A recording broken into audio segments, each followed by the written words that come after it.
بسم الله الرحمن الرحيم. هنتكلم في شقة مساحتها حوالي 300 متر.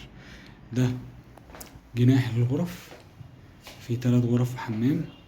في معانا هنا ادي مطبخ، ليه مدخل من هنا ومدخل من عند غرفة السفرة، وده حمام ضيوف. طيب احنا بنتكلم ادي اول حاجة ريسبشن حوالي 6 قطع.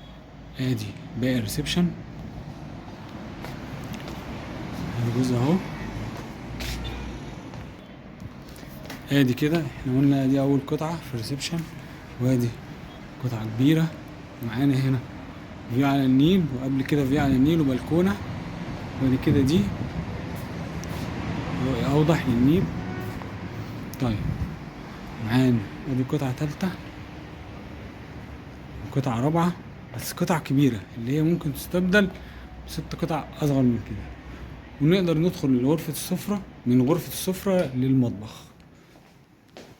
ادي المطبخ، وادي حمام الضيوف، وادي ده كده الباب بتاع الشقة وجنبه جناح الغرف. بسم الله الرحمن الرحيم. ده جناح الغرف، وادي باب الشقة، وادي معانا أول غرفة. دي أول غرفة، وادي الحمام هنرجع له بعدين. طيب دي الغرفة التانية، وادي الغرفة التالتة. وفي مع الغرفة التالتة جيب، احنا بنلاحظ هنا في شباك 2، وادي التالت اهو. طيب